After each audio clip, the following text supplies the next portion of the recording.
Versailles wasn't built in a day.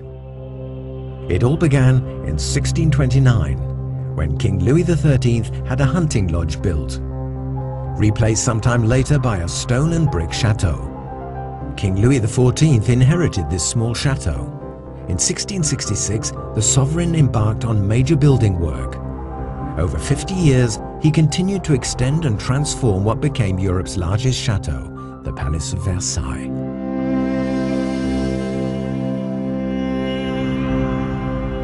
Architect Louis de Vaux designed two symmetrical grand apartments for the king and the queen.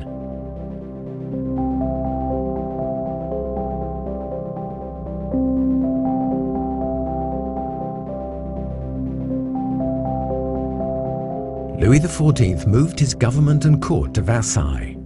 After a new program of works, Jules Hardouin Mansart replaced the terrace overlooking the grounds by the Hall of Mirrors, which became the court's main ceremonial reception room.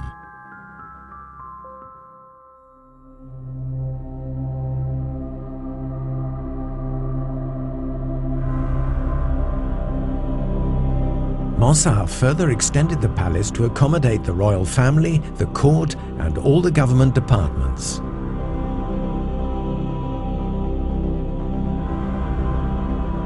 With the servants, the kitchen, and stable staff, close to 10,000 people were bustling about the palace.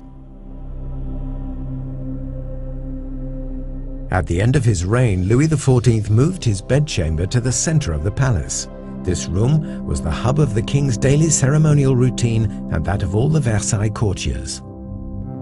Towering over the other buildings, a royal chapel was finally built by Mansart on the same scale as the palace.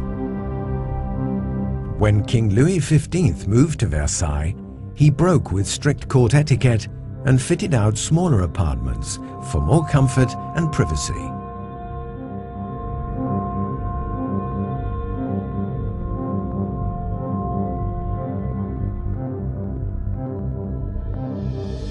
At the end of his reign, Louis XV built what the palace was missing, a real opera house.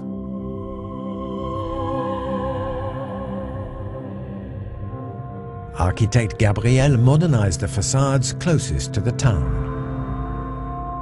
In 1789, the French Revolution forced the royal family to leave Versailles for Paris. The future of the palace looked uncertain.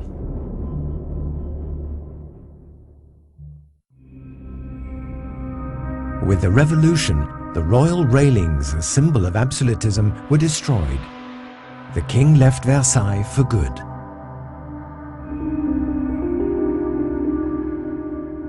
The collections of paintings were taken to the Louvre, and the furniture was auctioned off and dispersed.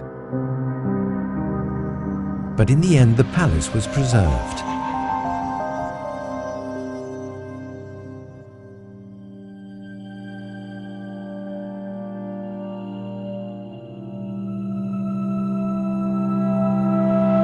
During the First Empire, Napoleon renovated the Grand Trianon for residents during the summer months. Sometime later, Louis XVIII restored the symmetry of the palace by erecting the Pavillon du Four.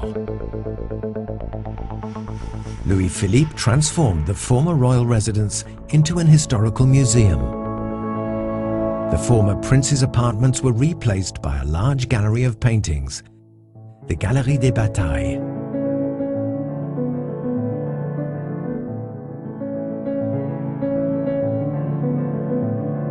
The fledgling French Republic took possession of Versailles and renovated the Salle du Congrès to accommodate the National Assembly and the Senate. Versailles today is the result of this long history. A former royal palace with prestigious collections, an historical museum, a republican palace.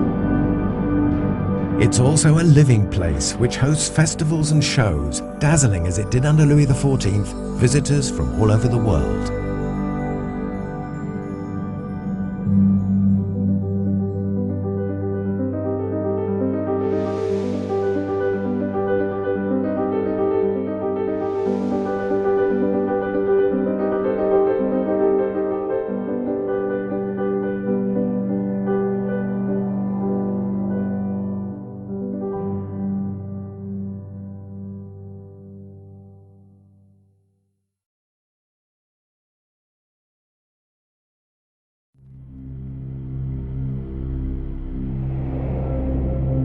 The gardens of Versailles, created by André Le Nôtre, are a key component of the royal residence.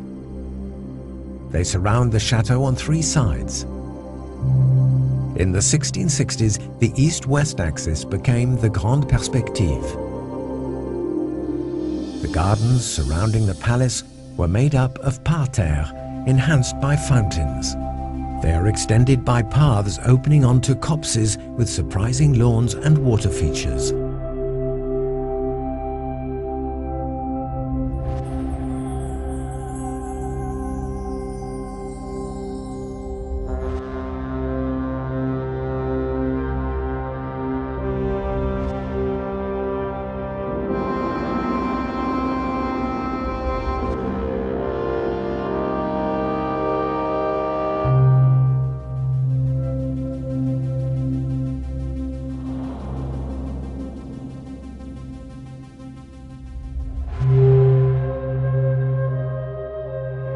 King Louis XIV had the Grand Trianon built in the grounds as a summer family residence and a refuge from the hubbub of the court.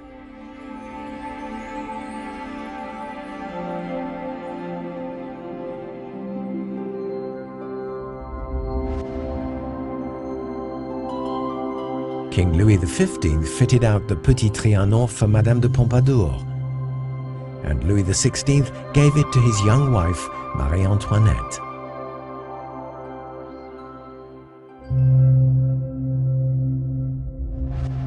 The Queen gave orders for the gardens to be replanted in the English style and built a rustic hamlet, a working farm, complete with cottages.